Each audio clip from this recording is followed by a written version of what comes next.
48. El primer ataque. Los fantasmas, pues eso parecían entonces, daban vueltas por el otro lado de la cubierta, y, con celeridad sin ruido, soltaban las jarcias y amarras de la lancha que allí se balanceaba.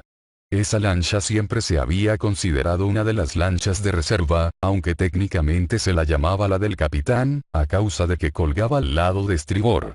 La figura que ahora estaba junto a su proa era alta y sombría, con un solo diente blanco sobresaliendo malignamente de sus labios acerados. Una arrugada chaqueta china de algodón negro le revestía funeralmente, con anchos pantalones negros del mismo material oscuro.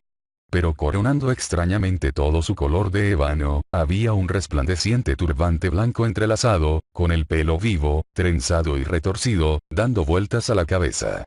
Menos sombríos de aspecto, los compañeros de esta figura eran de ese color vívido, de amarillo de tigre, peculiar de algunos de los aborígenes de Manila. Una raza famosa por cierto diabolismo de sutileza, y que algunos marineros honrados suponen que son espías pagados y agentes confidenciales y secretos en las aguas, enviados por el demonio, su señor, cuyo despacho suponen que está en otro sitio. Mientras la interrogativa tripulación del barco miraba a aquellos desconocidos, Ahab gritó al viejo de turbante blanco que iba a la cabeza de ellos. ¿Todos dispuestos, Fedaya? Dispuestos, fue la respuesta medio siseada. Botes al agua, entonces, ¿oís? Gritando a través de la cubierta. Botes al agua ahí, digo. Tal fue el trueno de su voz, que a pesar de su asombro, los hombres saltaron sobre el pasamanos, las roldanas dieron vueltas como torbellinos en los motones, y con un chapuzón, las tres lanchas cayeron al mar, mientras, con diestra y tranquila osadía, desconocida en cualquier otra profesión, los marineros, como machos cabríos, se dejaban caer de un brinco desde el costado balanceante del barco a las agitadas lanchas de abajo. Apenas habían remado hasta salir de sotavento de la nave, cuando una cuarta quilla, viniendo del lado de Barlovento, bogó dando la vuelta bajo la popa y mostró a los 5 desconocidos remando con Ahab, quien, de pie en la popa, gritaba ruidosamente a Starbuck, Stubb y Flask que se dispersaran mucho para cubrir una gran extensión de mar. Pero con todos sus ojos clavados en el sombrío Fedaya y su tripulación, los marineros de las otras lanchas no obedecieron la orden. Capitán Ahab, dijo Starbuck.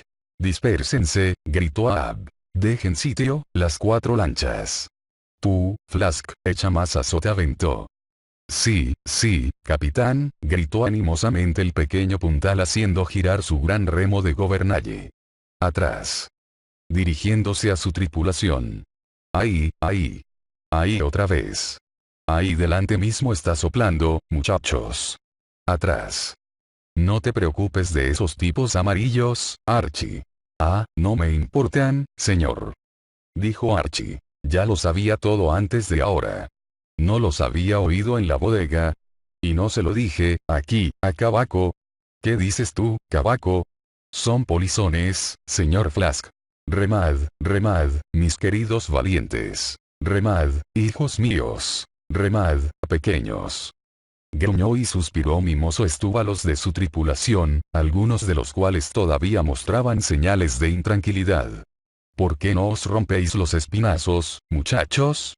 ¿Que os quemáis mirando? ¿Aquellos muchachos de ese bote? Chist. Solamente son 5 hombres más que han venido a ayudarnos. No importa de dónde. Cuanto más, más contentos. Remad, entonces, remad. No os preocupéis del azufre. Los demonios son bastante buenos chicos. Ea, ea, ea, ya estamos. Ese es el golpe, por 1000 libras. Ese es el golpe para llevarse la partida. Hurra por la copa de oro de aceite de ballena, mis héroes. 3 hurrás, muchachos. Ánimo todos. Tranquilos, tranquilos, no tengáis prisa. ¿Por qué no partís los remos, bribones? Morded algo, perros. Ea, ea, ea, ahora. Suave, suave. Eso es, eso es. Largo y fuerte. Dejad sitio ahí, dejad sitio. El diablo os lleve, bribones andrajosos. Estáis dormidos todos. Dejad de roncar, dormilones, y remad. Remad, ¿queréis? Remad, ¿no sabéis? Remad, remad, vamos allá. En el nombre de los gobios y los pasteles de jengibre, no remáis. Remad y romped algo. Remad, sacaos los ojos. Vamos. Sacando del cinto el afilado cuchillo. Que cada hijo de su madre saque el cuchillo, y reme con la hoja entre los dientes. Eso es, eso es. Ahora, haced algo. Esto ya tiene buen aspecto, mis pedacitos de acero. Dadle fuerte, mis cucharitas de plata. Dadle fuerte, pedazos de pasadores. Se da aquí por extenso el exordio de Stubb a su tripulación porque tenía en general un modo bastante peculiar de hablarles, y en especial al inculcarles la religión del remo. Pero no se ha de suponer por esta muestra de sus sermones que alguna vez se lanzara a furores completos con su feligresía. De ningún modo. Y en eso consistía su principal peculiaridad. Decía a su tripulación las cosas más terroríficas en un tono tan extrañamente compuesto de broma y furia, y la furia parecía tan meramente calculada como condimento para la broma, que ningún remero podía oír tan extrañas invocaciones sin remar como cosa de vida o muerte, y sin embargo remando por el simple chiste del asunto. Además, todo el tiempo tenía él mismo un aire tan tranquilo e indolente, y manejaba con tal ocio su remo de gobernalle, y bostezaba tan largo, a veces quedándose con la boca abierta, que la mera visión de semejante jefe bostezante, por pura fuerza de contraste, actuaba como un encantamiento sobre la tripulación. Además, Stubb era de esa extraña clase de humoristas cuya jovialidad a veces es cruelmente ambigua, como para poner en guardia a todos los inferiores en el asunto de obedecerle. Obedeciendo a una señal de Starbuck ahora abogaba oblicuamente por delante de la proa de Stubb, y cuando, durante cerca de un minuto, las dos lanchas estuvieron bastante próximas una de otra, Stubb gritó al oficial. «Señor Starbuck, lancha a babor, una palabra con usted, por favor». «Hola», replicó Starbuck, sin volverse una sola pulgada al hablar, y todavía apremiando a su tripulación con empeño, pero en un susurro, y la cara apartada de la de Stubb, fija como un pedernal. «¿Qué piensa de esos muchachos amarillos, señor Starbuck?» Entraron a bordo de contrabando, no sé cómo, antes que zarpara el barco. «Fuerte, muchachos». En un susurro a la tripulación, y luego volviendo a hablar alto. «Un triste asunto, señor Stubb. Dadle, chicos. Pero no se preocupe, señor Stubb, todo será para bien. Que toda su tripulación reme fuerte, pase lo que pase. Pegad, hombres, pegad. Hay bocolles de aceite por delante, señor Stubb, y a eso es a lo que vinimos. Remad, muchachos. Aceite es el juego. Esto por lo menos es obligación. Obligación y ganancia de la mano. Sí, eso pensé yo, soliloquizó Stubb, al separarse los botes. En cuanto les eché el ojo, lo pensé. Sí, y a eso es a lo que él bajaba tanto a la bodega, como sospechaba hace mucho Doug Boy. Estaban escondidos allá abajo. La ballena blanca está en el fondo de esto. Bueno, sea así. No se puede remediar. Dejad sitio. Ahora, la aparición de esos exóticos desconocidos en tan crítico instante como el de arriar los botes de cubierta, había despertado no sin razón una especie de desconcierto supersticioso en algunos de la tripulación del barco, pero como el imaginado descubrimiento de Archie se había difundido entre ellos hacía algún tiempo, aunque desde luego sin que le dieran crédito, eso los había preparado para el acontecimiento en cierta pequeña medida. Les había embotado el filo del asombro, y así, con todo esto y con el modo confiado de Stubb de explicar su aparición, quedaron por el momento libres de hipótesis supersticiosas, aunque el asunto aún dejaba lugar abundante para toda clase de desatadas conjeturas en cuanto a la exacta intervención de Abe en el asunto desde el principio. En cuanto a mí, recordaba silenciosamente las misteriosas sombras que vi deslizarse a bordo del Pequod durante el opaco amanecer en Nantucket, así como las enigmáticas sugerencias del inexplicable Elías. Mientras tanto, fuera del alcance del oído de sus oficiales, por haberse desviado lo más posible a Barlovento, todavía llevaba la delantera a las otras lanchas, circunstancias que proclamaba qué poderosa tripulación le impulsaba. Aquellas criaturas de amarillo atigrado parecían todas de acero y ballena. Como 5 martinetes, se levantaban y bajaban con golpes regulares de energía, que intermitentemente sacudían la lancha a lo largo del agua, como la caldera de transmisión horizontal en un vapor del Mississippi. En cuanto a Fedaya, a quien se veía tirando del remo de arponero, había echado a un lado su chaqueta negra, exhibiendo desnudo el pecho con toda la parte entera de su cuerpo que quedaba por encima de la borda, claramente recortada sobre las depresiones alternativas del horizonte acuático, mientras al otro extremo de la lancha, con un solo brazo, igual que un esgrimidor, medio echado para atrás en el aire, como para contrapesar cualquier tendencia a volcarse, aparecía manejando con firmeza su remo de gobernalla, igual que en otras 1000 bajadas al mar antes que la ballena blanca le hubiera destrozado. De repente su brazo extendido hizo un movimiento peculiar y luego quedó fijo, mientras se veía que los 5 remos de la lancha se erguían simultáneamente. La lancha y la tripulación quedaron inmóviles en el mar. Al momento, las 3 lanchas dispersas a retaguardia se detuvieron en su camino. Las ballenas se habían sumergido irregularmente en el azul, sin dar así señal de su movimiento que fuera discernible a lo lejos, aunque Ahab lo había notado por su mayor cercanía. Cada cual mira siguiendo sus remos. Gritó Starbuck. Tú, que, ponte de pie. Poniéndose ágilmente de un salto en la caja triangular elevada en la proa, el salvaje se quedó allí erguido, y con ojos intensamente serios lanzó su mirada hacia el lugar donde se habían señalado por última vez sus presas. Igualmente, en el extremo de la popa, donde había también una plataforma triangular al nivel de la borda, se vio al propio Starbuck, con frialdad y destreza, equilibrándose entre las convulsivas oscilaciones de su cáscara de nuez, y observando cara a cara en silencio la vasta mirada azul del mar. No muy lejos, también la lancha de Flask estaba en reposo y como sin aliento, con su jefe descuidadamente de pie en el volardo, una especie de poste recio, con base en la quilla, que se eleva un par de pies por encima del nivel de la plataforma de popa. Se usa para dar vuelta en torno a él en la estacha de la ballena. Su extremo no es más ancho que la palma de la mano de un hombre, y, al ponerse de pie en una base como esa, Flask parecía encaramado sobre el mastelerillo de un barco que se hubiera hundido entero menos las perillas de los palos. Pero el pequeño puntal era pequeño y bajo, y al mismo tiempo, el pequeño puntal estaba lleno de grande y alta ambición, de modo que aquel punto de apoyo en el volardo no satisfacía en absoluto a puntal. No puedo ver más allá de 3 olas. Vamos a poner de pie un remo aquí, y yo me subiré. Ante esto, Dago, con las manos en la borda para apoyarse en el camino, se deslizó rápidamente a popa, y entonces, irguiéndose, ofreció sus elevados hombros como pedestal. Una cofa tan buena como otra cualquiera, señor Flask. ¿Quiere subir? Ya lo creo, y muchas gracias, mi buen amigo. Solo que me gustaría que fueras 50 pies más alto. Entonces, plantado firmemente con los pies contra 2 tablas opuestas de la lancha, el gigantesco negro se agachó un poco, presentó la palma de la mano extendida al pie de Flask, y luego, poniendo la mano de Flask en su cabeza con penacho de plumas y pidiéndole que saltara cuando él lo empujara, de un solo golpe diestro hizo al hombrecito posarse sano y salvo en sus hombros.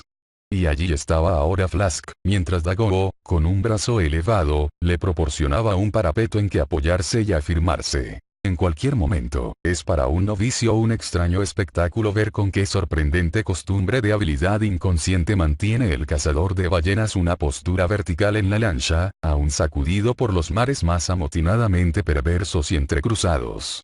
Aún más extraño es el verle aturdidamente encaramado en el propio volardo en tales circunstancias.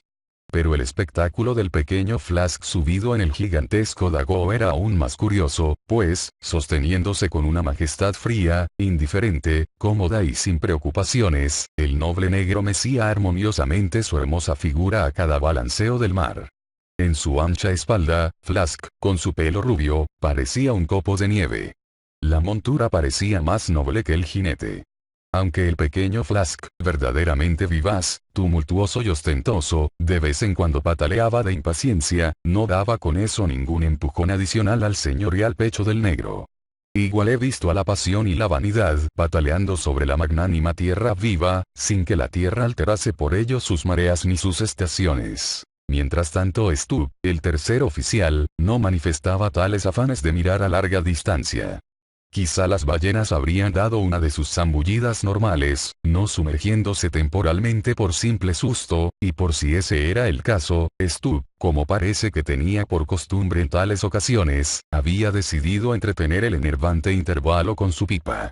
La sacó de la cinta del sombrero, donde la llevaba siempre al sesgo como una pluma. La cargó, y atacó la carga con el pulgar, pero apenas había encendido el fósforo pasándolo por el áspero papel de lija de su mano, cuando Tastego, su arponero, cuyos ojos estaban fijos a Barlovento como dos estrellas fijas, se dejó caer, con la velocidad de la luz, abandonando su actitud erguida para sentarse, y exclamó en vivo frenesí de apresuramiento. Abajo, abajo todos, y adelante. Ahí están. Para un hombre de tierra adentro, en ese momento no habrían sido visibles ni ballenas ni señales de arenques. Nada sino una mancha turbia de agua verdiblanca y sutiles vaos dispersos de vapor cerniéndose sobre ella y deshaciéndose con el viento hacia Sotavento, como el confuso celaje de las agitadas olas blancas. El aire, de repente, vibró alrededor y retiñó, por decirlo así, como aire sobre planchas de hierro muy caliente. Bajo esas ondas y rizos de la atmósfera, y en parte también bajo una delgada capa de agua, nadaban las ballenas. Vistos por delante de toda otra indicación, los vaos de vapor que lanzaban parecían sus heraldos precursores, sus batidores destacados a galope. Las 4 lanchas estaban ya en afanosa persecución de aquel único punto de agua y aire turbios. Pero este se empeñaba en dejarlas atrás. Volaba y volaba, como una masa de burbujas entremezclada al ser arrastrada por un rápido torrente de los montes. Remad, remad, mis buenos chicos, decía Starbuck a sus hombres, en el susurro más bajo posible, pero más intensamente concentrado, mientras la mirada, aguda y fija, de sus ojos se disparaba derecha por delante de la proa, casi semejante a un par de agujas visibles en 2 infalibles brújulas de bitácora. No dijo mucho a su tripulación, sin embargo, ni tampoco su tripulación le decía nada. Solo el silencio de la lancha era roto, a intervalos, de modo sobresaltador, por uno de sus peculiares susurros, unas veces ásperos, al dar órdenes, otras veces suaves, al rogar. Qué diferente el ruidoso y pequeño puntal. Gritad y decid algo, queridos míos. Rugid y remad, relámpagos míos. Encalladme en sus lomos negros, muchachos. Hacedlo por mí, y yo os dejaré en testamento la plantación en Martha's Vineyard, chicos. Incluyendo mujer e hijos. Atracadme allí, atracadme. Oh, señor, señor, pero me voy a poner loco de remate, de atar. Mirad, mirad esta agua blanca.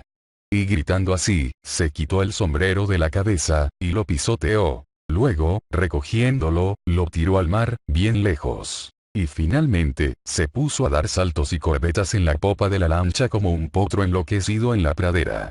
Mirad ahora a ese muchacho, gruñó filosóficamente Stubb, que, con su corta pipa sin encender sujeta maquinalmente entre los dientes, le seguía a poca distancia. Le entran ataques a ese Flask. ¿Ataques? Sí, dadle ataques, esa es la palabra. Echadle ataques encima. Alegres, alegres, con ánimo. Hay pastel de cena, ya sabéis. Alegres, eso es. Remad, muchachos. Remad, cachorritos. Remad todos. Pero ¿para qué demonios os dais tanta prisa? Suavecito, suavecito y firme, hombre. Solo remad y seguid remando. Nada más. Partíos todos los espinazos, y romped en 2 los cuchillos de un mordisco, eso es todo. Tomadlo con calma. ¿Por qué no lo tomáis con calma, digo, y echáis fuera todos los hígados y los pulmones? Pero en cuanto a lo que decía el inescrutable Ahab su tripulación de amarillo de tigre, esas palabras es mejor que se omitan aquí, pues vivís bajo la luz bendita de la tierra evangélica. Solo los tiburones infieles de los mares audaces pueden prestar oído a palabras como aquellas con que, con frente de ciclón y ojos de crimen rojo, y labios pegados por la espuma, Ahab saltaba tras su presa. Mientras tanto, todas las lanchas se abrían paso. Las repetidas alusiones específicas de Flask a esa ballena, como llamaba el ficticio monstruo que declaraba que le atraía la proa del barco con la cola. Esas alusiones suyas, a veces, eran tan vívidas y semejantes a la realidad, que hacían que 1 o 2 de sus hombres lanzaran una mirada temerosa por encima del hombro. Pero eso iba contra todas las reglas. Pues los remeros deben sacarse los ojos y meterse un asador por el cuello, por decretar la costumbre que, en esos momentos cruciales, no deben tener más órganos que los oídos, ni más miembros que los brazos. Era un espectáculo lleno de prodigio vivo y de temor. Las vastas hinchazones del mar omnipotente. El rugido hueco y explosivo que hacían, al pasar a lo largo de las 8 bordas, como gigantescas bolas en una ilimitada bolera de césped. La breve angustia suspensa de la lancha, como si por un momento se fuera a volcar en el filo de cuchillo de las olas más agudas, que casi parecían amenazar cortarla en dos. La súbita zambullida repentina en los valles y oquedades del agua. Las apremiantes incitaciones y estímulos a ganar la cima de la colina de enfrente. El deslizarse boca abajo, como en trineo, por el otro lado. Todas estas cosas, con los gritos de los jefes y los arponeros, y los estremecidos jadeos de los remeros, y la prodigiosa visión del marfileño Pequot siguiendo a sus lanchas con las velas tendidas, como una gallina sobresaltada tras la pollada gritadora. Todo eso era emocionante. Ni el recluta bisoño, saliendo del abrazo de su mujer hacia el calor febril de su primera batalla. Ni el espíritu de un muerto al encontrar al primer fantasma desconocido en el otro mundo, ninguno de estos puede sentir más fuertes y más extrañas emociones que el hombre que por primera vez se encuentra remando en el hirviente círculo mágico del cachalote perseguido. El agua blanca en danza que se formaba en la persecución, ahora se iba haciendo más visible, debido a la creciente tenebrosidad de las negruzcas sombras que las nubes proyectaban sobre el mar. Los chorros de vapor ya no se mezclaban, sino que doblaban por todas partes a derecha e izquierda. Las ballenas parecían separar sus estelas. Los botes se separaron remando, y Starbuck persiguió a 3 ballenas que corrían derechas a sotavento. Izamos ahora la vela, y, con viento siempre en aumento nos precipitamos adelante. La lancha avanzaba tan locamente por el agua, que casi no se podían manejar los remos de sotavento tan deprisa como para evitar que fueran arrancados de las chumaceras. Pronto corrimos por un difuso y ancho velo de niebla. No se veían ni lancha ni barco. «Adelante, muchachos», susurró Starbuck, echando más a popa la escota de su vela. «Todavía hay tiempo de cazar un pez antes que llegue el chubasco. Allí hay otra vez agua blanca. Acercaos. Saltad». Poco después, 2 gritos en rápida sucesión, a cada lado de nosotros, denotaron que las otras lanchas habían hecho presa, pero apenas las habíamos oído, cuando con un susurro disparado como un relámpago, Starbuck dijo: «De pie». Y Keck, arpón en mano, se puso en pie de un salto. Aunque ninguno de los remeros entonces daba la cara al peligro de vida o muerte que tenían tan cerca, sin embargo, con los ojos en la tensa expresión del oficial en la popa de la lancha, supieron que había llegado el momento decisivo, y oyeron también un enorme ruido de revolverse, como si 50 elefantes se removiesen en la paja de dormir. Mientras tanto, la lancha seguía disparada a través de la neblina, con las olas rizándose y siseando a nuestro alrededor como crestas erguidas de serpientes coléricas. «Esa es la joroba». «¡Ay, ay, dale!», susurró Starbuck. Un breve ruido zumbante salió disparado de la lancha. Era el hierro lanzado de Keck. Entonces, en una sola conmoción mezclada, vino por la popa un empujón invisible, mientras la lancha, a proa, parecía chocar con un arrecife. La vela se hundió y estalló. Un borbotón de vapor abrasador brotó muy cerca disparado. Algo rodó y se agitó como un terremoto debajo de nosotros. La tripulación entera quedó medio sofocada al ser lanzada en confusión entre la blanca espuma cuajada de aquel huracán. El chubasco, la ballena y el arpón se habían fundido, y la ballena meramente arañada por el hierro, se había escapado.